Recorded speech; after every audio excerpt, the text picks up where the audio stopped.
So you find us in the last stretch of the show this morning, and we're joined by Thabang Phala. Thabang is coming through as the Chief Empowerment Officer.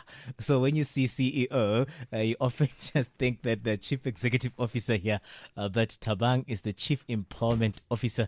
And the reason why is because they're really pushing empowerment, right? Especially awareness where cybersecurity is concerned. Coming through this morning from organization CyberM8 and coming through to help us really make sense of some of these developments, especially as we see the country trying by all means to also shape its digital footprint and trying to come through here for the country so we're not left behind. But as we see all of these things playing out, we know very well that there are issues that would come through in cyberspace, issues that would be a cause for concern. We are in a grey list as a country right now, and you hear that most of these things would be attributed to cyber, or all of these things that are happening in the cyberspace. So Thabang is joining us this morning to really just look at the importance of highlighting the increasing of awareness, especially where cyber security is concerned. There's the 4IR Commission report that also speaks to the increasing importance of cybersecurity in the digital landscape of South Africa. This conversation coming through as the country as well launches the digital transformation roadmap. So that digital transformation roadmap looks at, amongst others, the strengthening of data governance and digital security. So we look at all of this this morning and the work that CyberM8 is doing. They do have a campaign that they'll be launching as well with various of these departments going into July. But Thabang Phala, as the Chief Empowerment Officer, will tell us all about it. Thabang, good morning. Welcome to the show. Good morning, Katlego, and good morning to the listeners as well at home. Thank you so much for having me. Yeah, thank you very much for joining us in studio in the early hours of the morning. Appreciate it, man. Really, really appreciate it. I don't sleep, so it's a normal time for me. Awesome. So you're up. We don't need to bring you 3 cups of coffee. So you're able to take it all the way to the top. Definitely. Really appreciate it, man. Let's talk about the importance of creating awareness around cyberspace. I mean, we see technology advancing at a rapid rate. A lot of people saying that we can't then afford to not be players within this space. It does come through with a lot of vulnerabilities that people would find themselves in, which is why then there is a need to, as a country, also work around legislation that would be in line with all of these issues that would play themselves out. We do have the 4IR Commission. We do have the digital roadmap as well that would speak to the issue of cybersecurity. But when you look at it, where are we, as a country, and how important is it that we punt on raising awareness so we do really get moving in a way that we're not compromised? Sure. Do you want the scary numbers or do you want the sweet numbers first? The reality. The reality is that if we were to be honest with ourselves, South Africa is ranked number 3 in the world in terms of cyber crimes and cyber threats that are taking place in the world. We're number 3. Sure. What this means that is that in all the countries in the world, we are literally on top of the food chain in terms of the crimes that are taking place. But the cyber crimes are committed by individuals with malicious intents to extort money, to steal identity. There's an issue of identity theft that is there. There's also, malicious attacks to actually, do data breaches so that we can steal data from people, because the biggest commodity right now that we have in the world is data. If you do a lot of data mining, then you are the biggest person right now. I know that a lot of people will talk about gold and platinum and all these mineral assets, but data is the biggest thing that is happening. But what is cybersecurity and what is actually happening? Cybersecurity, if we break it into 2 parts, it's actually cyber and the security. So the cyber means the online space where you operate and online, right? And then the security aspect is the securing of those online spaces, whether you use technology, you use policies, as you've mentioned earlier on, whatever thing that you use in order for you to protect the users that are logged in on the internet. So South Africa is losing a lot of money in terms of the consumers, people who are using the internet, whether for banking purposes or whether for shopping or any other form of transactions that are taking place over 2 billion in a year. That's the estimate that we have also from SABRIC and also the FSCA mentioning some of these things. There's a growing number of scams, online scams that are taking place as well with regards to people still falling prey to the pyramid schemes and the others as well. I mean, also there's a now growing trend of people's WhatsApp being hacked.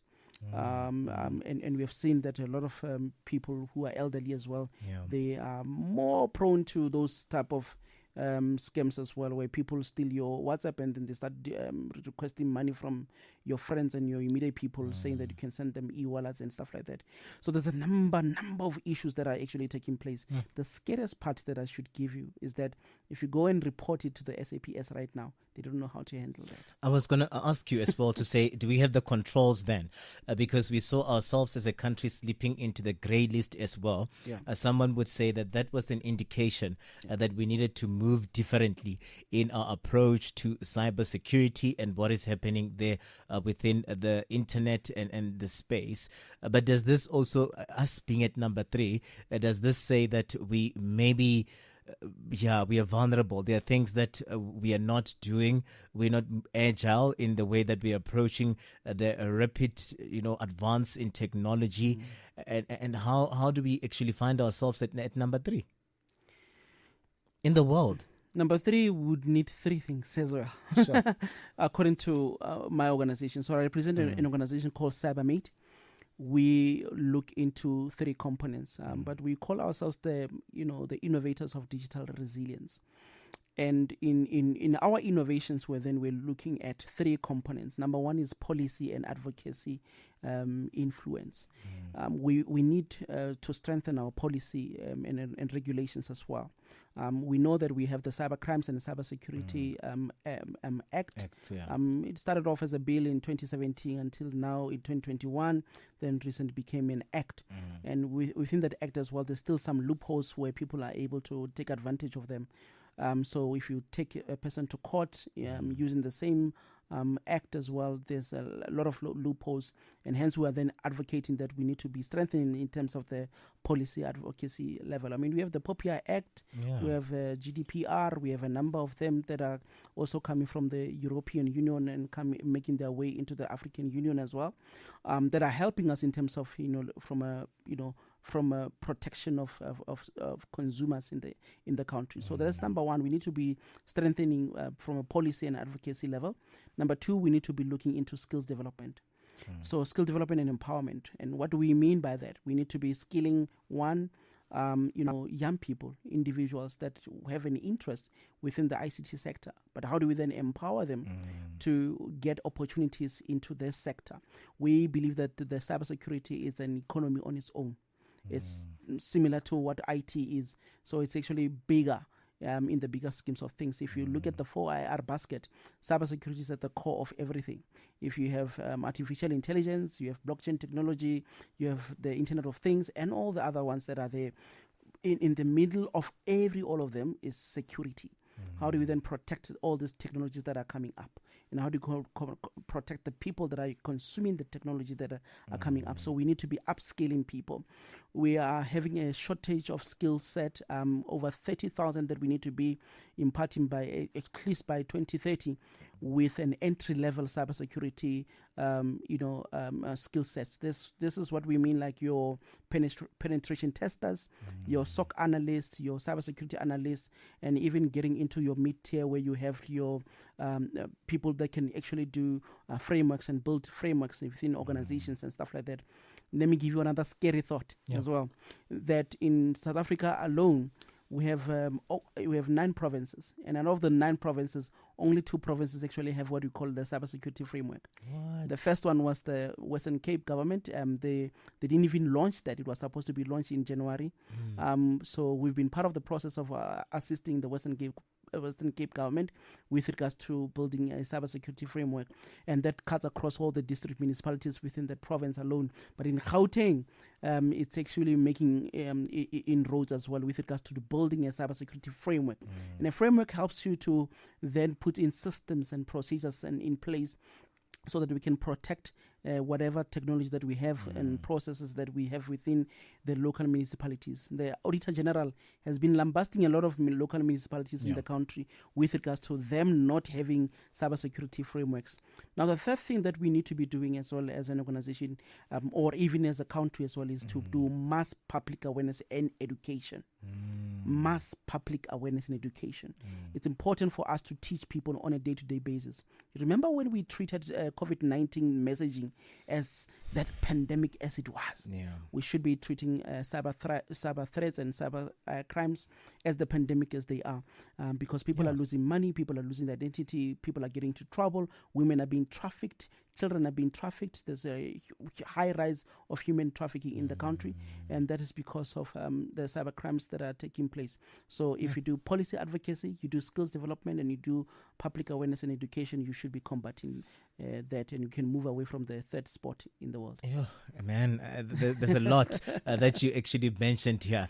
But what we see is that we are in trouble. You know, we are really in trouble if we don't move with speed to try and, catch up. It can't just be then in the Western Cape alone. It should be a national rollout where then we see all of these governments, all of these municipalities are concerned as well about how do they protect themselves against all of these vulnerabilities that would come through.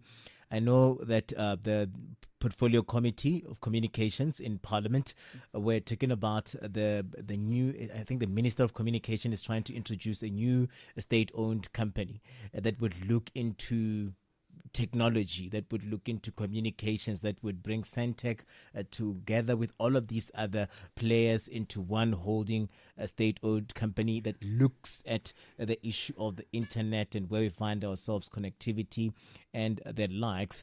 But one worries because earlier on in the month, or was it last month, I was with the Minister of Communications himself.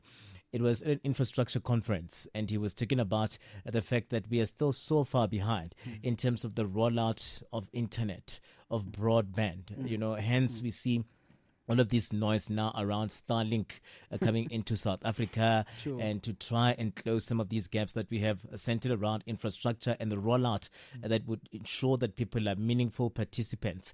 If we are still talking about people that are not participants, how do we then already advanced to finding and tweaking and ensuring that people are not vulnerable when they then join this space? Because most of them then would say that we don't have the internet, and some of these things, even when they happen, it looks like they're far away. You said that these scams are so rife.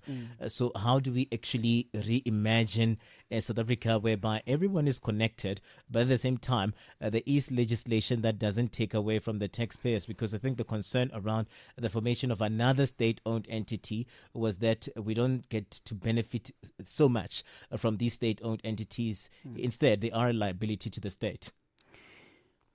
Big conversation around that establishment of that state-owned company. Because, when we look at what government has been doing over the past years, remember the Department of Telecommunications and Postal Services, the DTPS. Now it has changed to the Department of Communications and Digital Technologies. They established a project called SA Connect. If I were to ask a number of people, even in the media space and even in the telecommunications space, they might not even know about that project. It was headed by CETA, right? Well, a number of state-owned entities like USASA as well, Broadband Infraco as well was part of that, but spearheaded by the Department of Telecommunications and Postal Services. The project was meant to connect about 8 district municipalities in the country, which were predominantly rural and township, and that is to now advance from an infrastructure point of view. So now when you're talking to the minister around infrastructure, we should be now revisiting what we call SA Connect.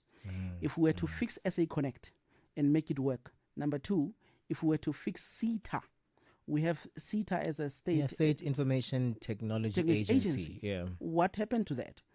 Now there seems to be some effort of I don't want to mention names from prominent people who are trying to take down what CETA Yeah. is and what's It has supposed not been to be doing. efficient. It hasn't been. At That some is the point, honest I fact. was there and they were demonstrating, and I was there with the workers because they were just worried about the state of that entity. Sure.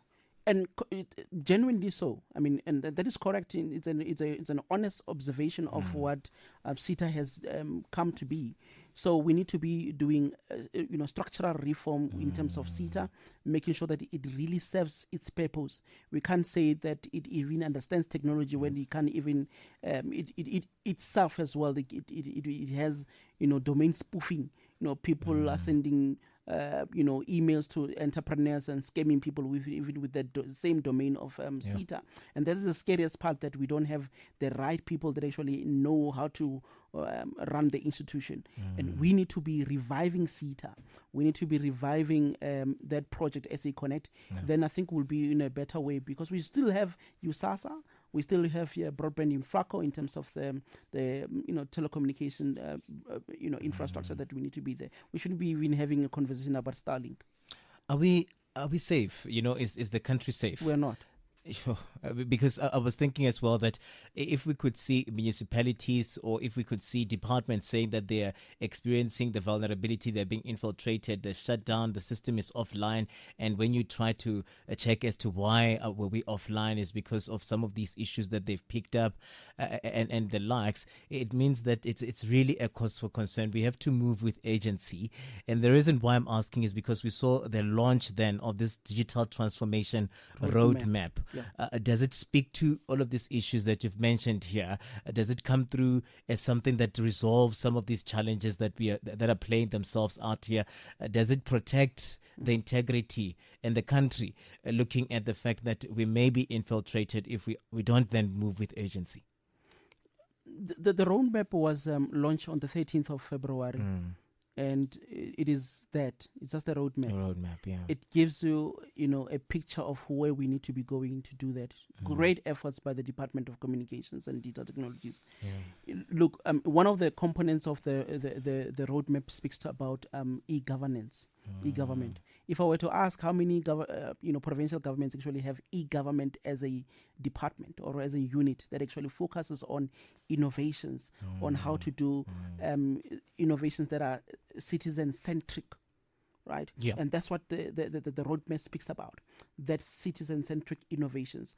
What innovations are we doing? I know that Gauteng has an e-government. I know the Western Cape has an e-government.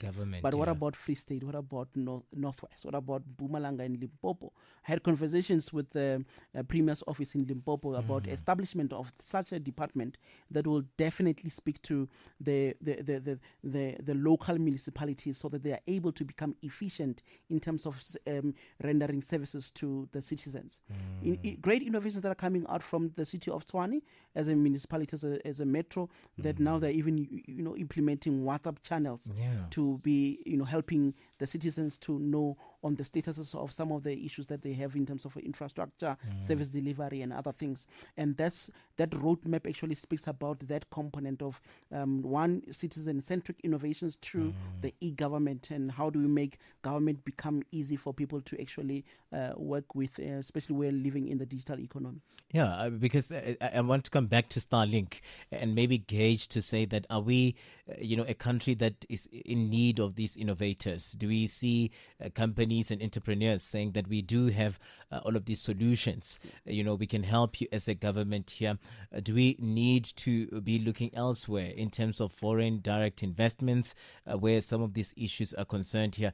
Because we see the motivation behind Starlink just being around, and SpaceX being around, them saying that we want to ensure that everyone is, the playing field is leveled here. We're gonna go into the rural of the rural, and a lot of people also worried about the costs that are linked to some of these spaces and the internet. If we are to say that we're a country that want to connect all, where are we right now in terms of ensuring that even those that are in the urban areas themselves are connected, and you get spaces where you move, and then you hear people often give you a sense of countries like Kigali's and others that have far advanced, whereby wherever you move, you can just connect, and I know that comes with a lot of vulnerability.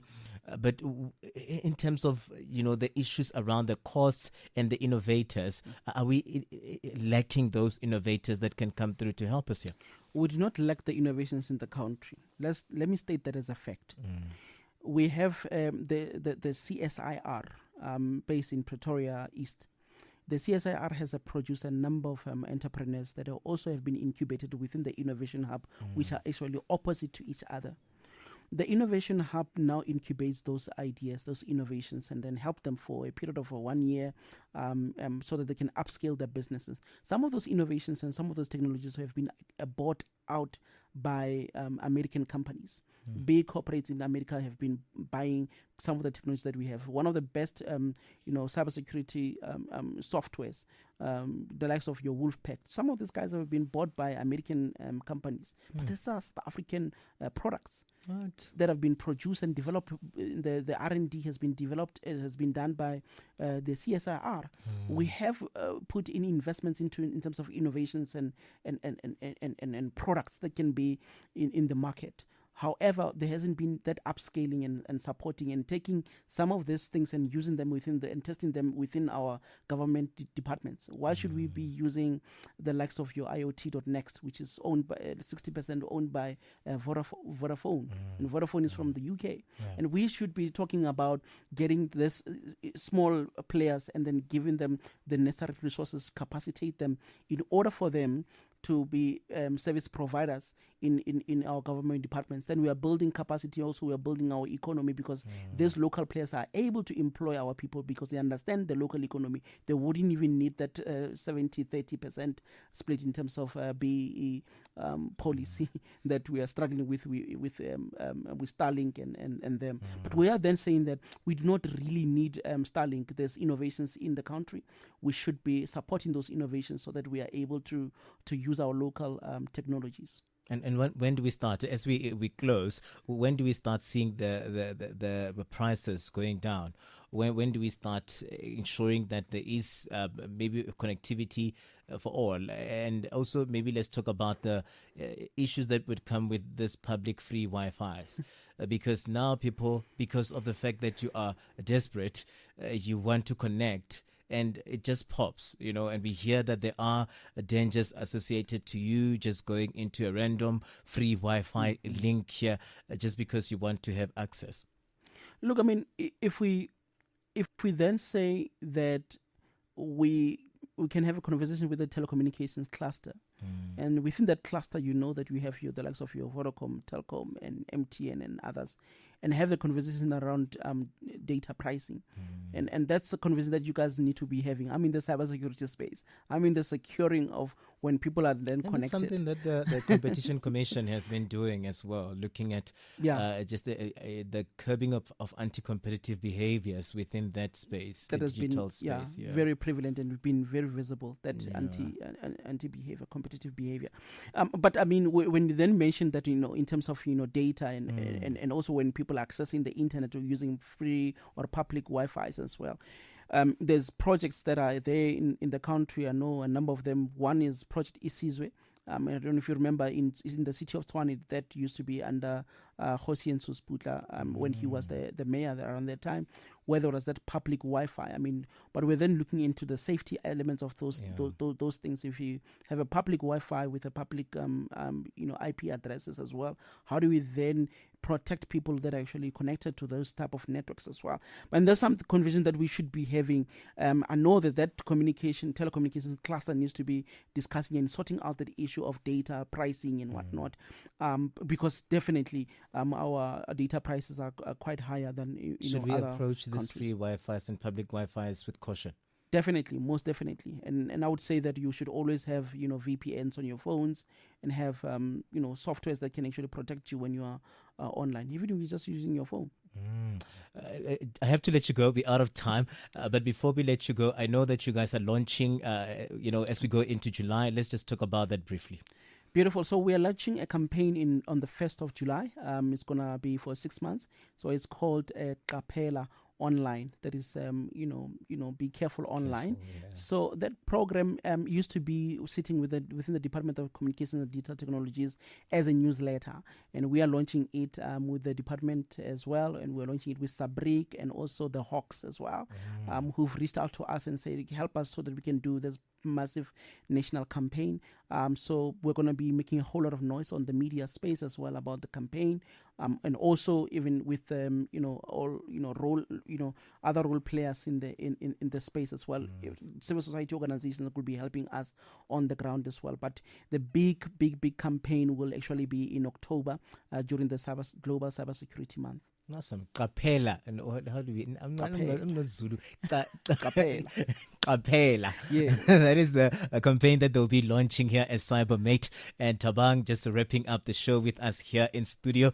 Before we let you go, Mona, who are you guys on social media? How do we follow your work? Easy. We are CyberM8. CyberM8 on all social media platforms. So look at us. Sometimes we just call ourselves CyberM8 Initiative, but we are CyberM8 throughout.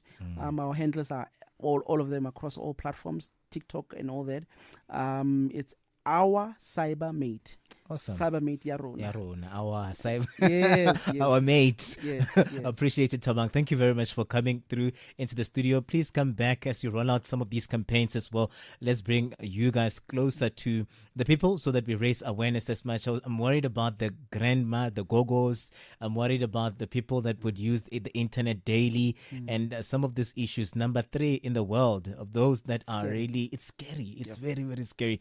And we need to really urgently get a hang on it, because we need to then get out of this grey list as well that we find ourselves navigating as a country. But really appreciate you coming through into the studio and giving us your time. Thank you so much. Awesome. And that's how we say goodbye to you at the top of 3. A big thank you to Tebogo Mashilompane for coming through, Tireletso for coming through as well. Everybody that formed part of the show, the callers, it's always interesting. It's always nice. But also to Thabang for coming into the studio. Do check their work out